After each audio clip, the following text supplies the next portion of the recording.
প্রক্রিয়া শুরু হওয়ার পর থেকেই একটা চাপা উত্তেজনা ছিল। প্রার্থী, দল, নির্বাচন কমিশন, সরকার, প্রশাসন সবটা কার কার কী ভূমিকা এবং সেই ভূমিকা নিয়ে একে অপরের উপর অভিযোগ ছিল, আবার সহযোগিতাও ছিল। আর যে কারণে আমরা মোটামুটি একটা ভালো নির্বাচন করতে পেরেছি।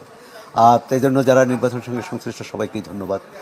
রাজনৈতিক দলগুলোর মধ্যে বেশ উত্তেজনা ছিল এবং নির্বাচনের আমাদের যে প্রতিনিধি সর্বশেষ তথ্য, তাতে দেখা গেল যে অনেকগুলো আসনে বেশ হাড্ডাহাড্ডি লড়াই, যেটা যাকে বলে সমানে সমান।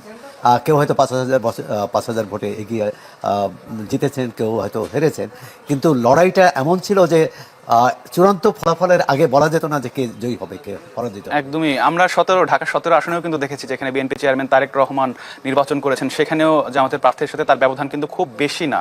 জামাতের প্রার্থী আপনার ধরেন ঢাকা 8-এর, যেটা অন্যতম আলোচিত আসন, সেখানে পাটোয়ারি হেরেছেন তো, কিন্তু খুব বেশি ভোটে নয়। কিন্তু অনেকেই ধারণা করেছিল যে পাটোয়ারি অনেক, এই ব্যবধানটা আকাশ পাতাল হবে, তাই সেটি হয়নি। এমনকি ঢাকা 12 আমরা যেখানে অবস্থান করছি, সেখানে জামাত ইসলামের প্রার্থী জিতেছেন, কিন্তু সেটার কারণ হচ্ছে প্রধানত যে বিএনপির ভোট ভাগ হয়ে গেছে। বিএনপির বিদ্রোহী প্রার্থী ছিল এবং বিএনপির মিত্র যাকে বিএনপি সমর্থন করেছিল, ভাগাভাগি হয়ে যাওয়ার কারণে এই জামাত ইসলাম প্রার্থী জিতেছে। আবার সর্বশেষ যে আসনটির কথা বললেন, সেই আসনে দেখা গেছে যে শেষ মুহূর্তে কয়েক হাজার ভোটে ধানের শীষের প্রার্থী এগিয়ে জিতে গেছেন কয়েক হাজার ভোটে। দেশের অন্য কোথাও কোথাও আবার দেখা গেছে যে ব্যবধানটা অনেক বেশি, আবার কোথাও কোথাও ব্যবধানটা কম। তো সুতরাং নির্বাচন চলার যখন ভোট গ্রহণকালে কিন্তু এই ধরনের উত্তেজনা ছিল যে কে হারে কে জেতে, এবং প্রথম দিকে যে ফলাফল আসছিল তাতে কিন্তু একটু বিশেষ করে বিএনপি শিবিরে একটু হতাশাই দেখা দিয়েছিল। এবং আমরা তড়িৎ দেখলাম যে জামাত ইসলামী এবং 11 দলের পক্ষ থেকে সংবাদ সম্মেলন করলো, এক ধরনের যে তারা জয়ী হতে যাচ্ছে এরকম। এবং বিএনপির পক্ষ থেকে কিছু অভিযোগের কথাও বলা হলো, কিন্তু রাত যত বাড়তে থাকলো তত দেখলাম যে ফলাফল গতি প্রকৃতি পাল্টে গেল। একটা হচ্ছে যে বাংলাদেশে আবার প্রমাণিত হলো বাংলাদেশের মানুষ মধ্যপন্থার সমর্থক, চায় যে বাংলাদেশ একটা তার চরমপন্থা নেবে না বা একটা কট্টর অবস্থান নেবে না যে কোনো রাষ্ট্র পরিচালনার ক্ষেত্রে। জামাত ইসলামী যদি অতীতের নির্বাচনগুলোর আমরা তুলনা করি, জামাত ইসলামী অনেক ভালো করেছে এবং তারা কিন্তু বেশ রাষ্ট্র ক্ষমতাকে যারা ক্ষমতাসীন, যারা অতীতে যারা ক্ষমতায় ছিল এবং এই নির্বাচনেও তাদের যে প্রতিদ্বন্দ্বী, তাকে কিন্তু বড় ধাক্কা দিতে পেরেছে। এবং অনেকগুলো আসনে আপনি যে ঢাকা 17, একদমই জামাত ইসলামী কিন্তু ইতিহাসে স্বর্ণময় সময় পেয়েছে। এখন এই সুযোগটা কিভাবে কাজে লাগায়, আমরা সামনে একটা বেশ প্রতিদ্বন্দ্বিতাপূর্ণ সংসদ পাবো এবং সেখানে সরকারি দল, বিরোধী দল একসঙ্গে কাজ করবে দেশের জনগণের স্বার্থে। জামাত ইসলামের একটি নির্বাচনী ইশতেহার ছিল, বিএনপির ইশতেহার ছিল, অন্য দলের। এই প্রসঙ্গে আরেকটি বলি যে আমাদের অনেককে অবাক করে দিয়ে এনসিপি কিন্তু ভালো করেছে, জাতীয় নাগরিক পার্টি।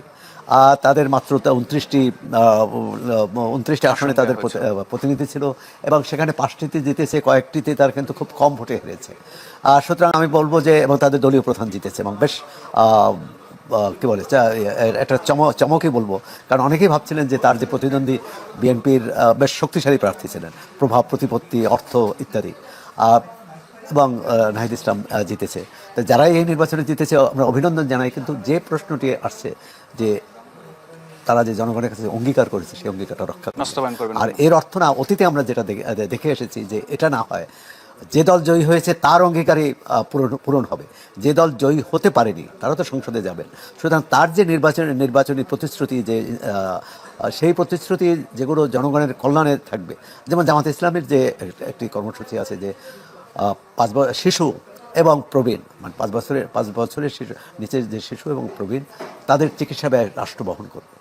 তো এটা খুবই ভালো প্রস্তাব। এখন জামাত ইসলামী যদি জয়ী হতো, সরকার গঠন করতো, আমরা নিশ্চয়ই বলতাম তারা প্রতিশ্রুতি পূরণ করুক। কিন্তু আজকে বিএনপি জয়ী হয়েছে, বিএনপিরও বিবেচনা করে দেখা উচিত এই যে প্রতিশ্রুতি, এর সুফল কে পাবে, জনকল্যাণকর। তাই এরকম হচ্ছে, এটাই একটা কার্যকর সংসদ। আর কিন্তু এখানে একটা অবাক বিষয় আপনি দেখেছেন যে গণভোটের যে ফলাফল, সেটা কিন্তু অনেকেই কি বলে এক ধরনের অবাক করার মতো বলা যায়। অবাক করার মতো এক ধরনের সরকারের ব্যবস্থাপনার ক্ষেত্রে প্রচণ্ড ঘাটতি ছিল, এবং যেভাবে প্রশ্ন দেওয়া হয়েছে, যেভাবে প্রতীক দেওয়া হয়েছে, এটি এক ধরনের এলোমেলো ঘটনা। এবং ন্যায়ের পক্ষে কিন্তু অনেক ভোট এসেছে। হয়তো বেশি পেয়েছে, কিন্তু ন্যায়ের পক্ষে অনেক। এখন এরাই তো সেটাই বলছিলাম জনাব সোহরাব হাসান, যে গণভোটে আসলে সবগুলো দলের পক্ষ থেকে হ্যাঁ ভোটের পক্ষে প্রচারণা চালানো হয়েছিল, এবং আমরা দেখেছি যে সরকারের পক্ষ থেকে তো শুরু থেকে হ্যাঁ ভোটের পক্ষে প্রচারণা চালানো হচ্ছিল। শেষ পর্যন্ত বিএনপিও কিন্তু বেশ আলোচনা সমালোচনার পর বিএনপি চেয়ারম্যান তারেক রহমানও কিন্তু হ্যাঁ ভোটের পক্ষে সমর্থন চেয়েছেন। তারপরও আমরা দেখছি যে না ভোটের কিন্তু একটা বড় অংশ এসেছে, যদিও আমরা আনুষ্ঠানিকভাবে এখনো পুরোপুরি ফলটা পাইনি, বাট আমরা সংখ্যাটা দেখছি যে না ভোটের সংখ্যা কিন্তু এর একটা কারণ যে এই জুলাই সনদ নিয়ে, সনদের উপরই তো জুলাই সনদ নিয়ে রাজনৈতিক দলগুলোর মধ্যে মতভেদ ছিল। বিএনপি অনেকগুলো বিষয়ে তারা দ্বিমত করেছে, নোট অফ ডিসেন্ট দিয়েছে, আর এটি একটি বিষয়। এবং বিএনপির এ ব্যাপারে খুব আগ্রহ ছিল না। এবং পরবর্তীকালে বিএনপির চেয়ারম্যান যে হাভোটকে জয়যুক্ত করার কথা বলেছেন, সেটা বিরোধীদের চাপে, মানে তারা কিন্তু বলেছে। এবং তিনি যখন হাভোটের কথা বললেন, তখন আবার তারা সমালোচনা করলেন যে আমাদের চাপে বলা হয়েছে। মানে আমাদের রাজনৈতিক সংস্কৃতিটা খুব বদলায়নি। আপনি এই নির্বাচনে দেখুন, আমরা আশা করব যে নির্বাচনে যে প্রচারে যে উত্তাপটা ছিল সরকার, বিশেষ করে বিএনপি ও জামাত নেতাদের মধ্যে, সেই উত্তাপটা যাতে নির্বাচন পরবর্তী সময় না আসে। আরেকটি বিষয় যে কোনো নির্বাচনে আমরা দেখি যে নির্বাচনের পর প্রান্তিক জনগোষ্ঠী বা যারা দরিদ্র জনগোষ্ঠী, সংখ্যালঘু, তাদের উপর এক ধরনের চাপ থাকে, হামলার ঘটনাও ঘটে। এবারে এখনও বড় ধরনের কোনো হামলার ঘটনা ঘটেনি, কিন্তু এই ব্যাপারেও অন্তর্বর্তী সরকার তো এখনও দায়িত্বে আছে, সরকার প্রশাসন এবং বিজয়ী এবং পরাজিত উভয় রাজনৈতিক দল। কারণ পরাজিত হলে ভাবে যে এদের জন্যই আমি পরাজিত হয়েছি, আবার বিজয়ী তারা কোনো দায়িত্ব নিতে চায় না। তারা মনে করে যে না, তাদের ভোটে না, আমার দলের সাংগঠনিক ক্ষমতার দ্বারাই। এই নির্বাচনে অনেকগুলো আমাদের শিক্ষণীয় বিষয় আছে এই নির্বাচন থেকে। আর একটা হচ্ছে যে ভালো নির্বাচনও করা যায় যদি সদিচ্ছা থাকে। তাহলে যেমন আমরা 3টি নির্বাচনে, আওয়ামী লীগ আমলে 3টি নির্বাচন দেখেছি, একেবারেই নির্বাচনের নামে প্রহসন। কোনোটায় বিরোধী দল এসেছে, কোনোটায় আসেনি, আসলেও তাদের ভোটাধিকার। 24 আমরা দেখেছি যে আমির নির্বাচন, তার আগে রাতের ভোট, তার আগে কি বলে বিনা ভোটে এমপি হওয়া। এর থেকে যে বেরিয়ে আসা, এটি আমি মনে করি যে এই নির্বাচন একটি মাইল ফলক হতে পারে, একটি দৃষ্টান্ত হতে পারে যে না, আমরা বাংলাদেশের মানুষ ভালো নির্বাচন করতে পারে, যেটা আমরা 91-এ প্রমাণ করেছি, 96-এ প্রমাণ করেছি, 2001 বা 8-এও। হ্যাঁ, তারপর কিন্তু যদিও ওইসব যারাই ওইসব নির্বাচনে হেরেছে, তারা সূক্ষ্ম কারচুপি, স্থূল কারচুপির কথা বলেছে।